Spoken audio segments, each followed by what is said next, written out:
Hello friends, আসসালামু আলাইকুম। আজকের লেসনে আমরা যে জিনিসটা শো অফ করব সেটি হচ্ছে স্কেলিং নিয়ে কার্ভের স্কেলিং আমরা কিভাবে অ্যাডজাস্টিং করব বা কার্ভের স্কেলিংকে আমরা কিভাবে সেট আপ করব সেই জিনিসটা নিয়ে আমাদের আজকের লেসনের মূল আলোচনা। সো বন্ধুরা, বরাবরের মতো আমি মোহাম্মদ ইমাম Hasan, electrical maintenance manager KSA. So আমরা এখানে ডিসপ্লেতে দেখতে পাচ্ছি একটি রেফ্রিজারেটরের 48 মিনিটের ডাটা এখানে আছে, যে একটি রেফ্রিজারেটর 48 মিনিট কি ধরনের পারফরমেন্স করবে সেই জিনিসটি আমরা সম্পূর্ণরূপে এই কার্ভের মাধ্যমে দেখতে পারবো বা বুঝতে পারবো।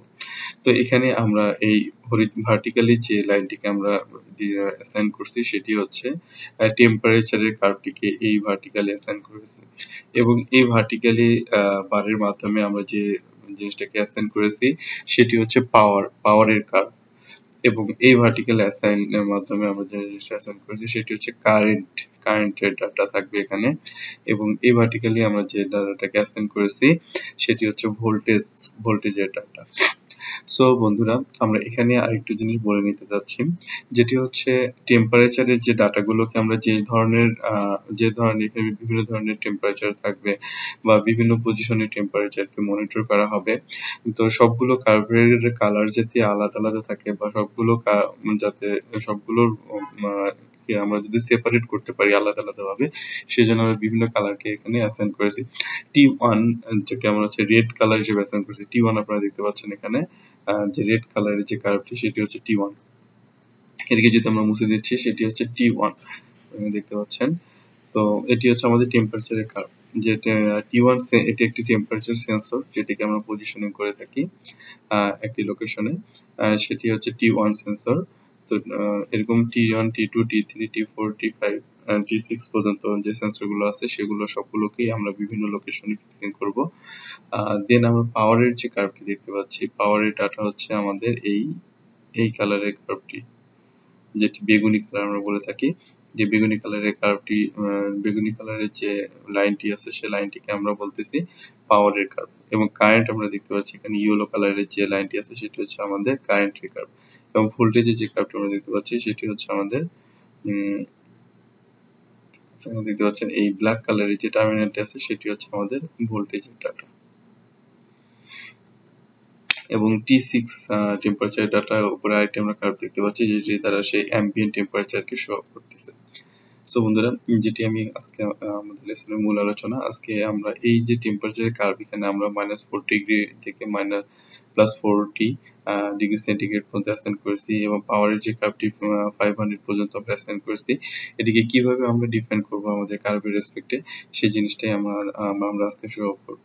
বন্ধুরা, প্রথমে আমরা এখানে রাইট বাটন ক্লিক করে প্রপার্টিজে চলে যাব, এবং আমরা এখানে দেখতে পাচ্ছি ফার্স্ট কোঅর্ডিনেট, এখানে হচ্ছে বিভিন্ন ধরনের টেম্পারেচার, যে আমাদের যে টেম্পারেচারটি আছে টেম্পারেচারের লোয়ার লিমিট এবং আপার লিমিটকে অ্যাসাইন করেছি।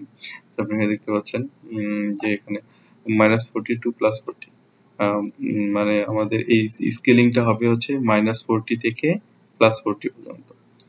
তো -40 থেকে শুরু করে 0 থেকে +40 পর্যন্ত, এবং ডেভিয়েশন থাকবে হচ্ছে 10 ডেভিয়েশন করে করে সে কার্ভটিকে অ্যাসাইন করে নেবে।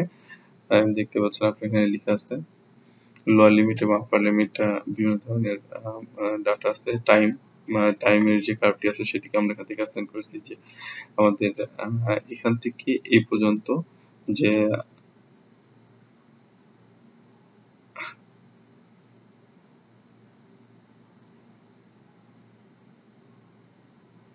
এখান থেকে এই পর্যন্ত আমাদের হচ্ছে 480 মিনিট। এখান থেকে আমরা যে টেম্পারেচার ডাটাটি এখানে রেকর্ড করেছি সেটি হচ্ছে 480 মিনিট, এবং আমাদের লোয়ার লিমিট এবং আপার টাইমের যে বেসটি হবে সেটি হচ্ছে মিনিমাম, যদি আমাদের টেম্পারেচার ডাটা এখানে সেভ আমরা না করি তাহলে আমাদের হচ্ছে এটা 10 থেকে 80 পর্যন্ত থাকবে, এবং সেটি ইনক্রিমেন্ট হতে হতে হতে হতে যতক্ষণ পর্যন্ত আমরা টেস্ট দেব সে ফাইনাল ডাটা পর্যন্ত সে রেকর্ড করবে। এবং আমরা এখানে যে দেখতে পাচ্ছি পাওয়ারের কার্ভ যেটি দেখতে পাচ্ছি সেটি হচ্ছে 0 to 500 ডেভিয়েশন 10। তো আমাদের এখানে 0 to 500 পর্যন্ত হচ্ছে আমাদের পাওয়ারের ডাটাটি কার্ভটি থাকবে। যদি আমরা এই পাওয়ারের কার্ভটি আমরা 500 না রেখে যদি 200 করতে চাই, তাহলে আমরা এখানে 200 ক্লিক করব, ক্লিক করে অ্যাপ্লাই এন্ড সেভ করে দেব। তারপর আমরা দেখতে পাবো যে পাওয়ারের কার্ভটি এখানে 200 পর্যন্ত আসতেছে। হ্যাঁ, এখানে আপনারা আরো দেখতে পাচ্ছেন যে পাওয়ারের কার্ভটি ডাটাটি 200 পর্যন্ত আমরা যদি সেট আপ করি তাহলে 200 পর্যন্ত এই পর্যন্ত আসবে। দেন আমরা যদি এটিকে 300 করতে চাই, তাহলে আমরা 300 ও করতে পারবো। করে জাস্ট আমাদের অ্যাপ্লাই করতে হবে এবং সেভ করতে হবে। দেন আমরা 300 পর্যন্ত ডাটাটি পাবো এখানে। সো আমাদের এখানে আমাদের এক্সপেক্টেড 500 এর জন্য আমাদের কার্ভটি সুন্দর দেখায়। তো আমরা এই জন্য একটু সৌন্দর্য বৃদ্ধির জন্য আমাদের কার্ভটিকে আমরা 500 মধ্যে রাখবো। এবার ভোল্টেজের যে স্কেলিংটি আছে সেই জিনিসটা আমরা এখন দেখে নিচ্ছি। 0 to 300 পর্যন্ত ভোল্টেজের স্কেলিং আছে, 0 to 300 এবং ডেভিয়েশন হচ্ছে 10। তো এখানে 0 থেকে 300 পর্যন্ত আমাদের এই ভোল্টেজটি দেখাচ্ছে। এই যে আমরা এখানে দেখতে পাচ্ছি যে টেম্পারেচার এবং ভোল্টেজের গ্রাফটি এখানে ব্ল্যাক কালার এখানে শো অফ করতেছে। 210 220 এরকম শো অফ করতেছে। অথচ আমরা এটাও আমরা এখানে মনিটর করতে পারবো যে এক্সাক্ট এই লোকেশনে ভোল্টেজটি কত, সেই জিনিসটা আমরা একটু পরে লেসনে দেখবো বা আমরা একটু পরে দেখবো। তো কারেন্টের যে কার্ভটি আছে সেই জিনিসটিকে আমরা এখানে অ্যাসাইন করতেছি যে 0 to 50 অ্যাম্পিয়ার পর্যন্ত কারেন্টটিকে সে শো অফ করতেছে ডিভিশন নাম্বার 5। তো এই 50 কে যদি আমরা চেঞ্জ করি এখানে 40 করতে চাই বা 10 করতে চাই, তাও আমরা করতে পারবো যে অ্যাপ্লাই এন্ড সেভ। দেন আমাদের কারেন্টটিকে এইভাবে শো অফ করবে। দেন আমরা এই ডাটাটাকে যদি আমরা এই পজিশনে মনিটর করতে চাই এই লোকেশনে, তাহলে আমাদের এখানে যেটা করতে হবে শো অল করলে আমরা এখানে সম্পূর্ণ কার্ভটি দেখতে পারবো এবং এক্স কার্সর ডাটাটাকে যদি ক্লিক করি তাহলে আমরা ওই লোকেশনের যে এক্সাক্ট ওই লোকেশনে কত কারেন্ট বা কত ভোল্টেজ সেই জিনিসটিকে আমরা চেক আপ করতে পারবো। এখানে দেখতে পাচ্ছেন আপনারা ভোল্টেজ হচ্ছে 226 ভোল্টেজ 0.9 অ্যাম্পিয়ার কারেন্ট এবং পাওয়ার দেখাচ্ছে 137 ওয়াট।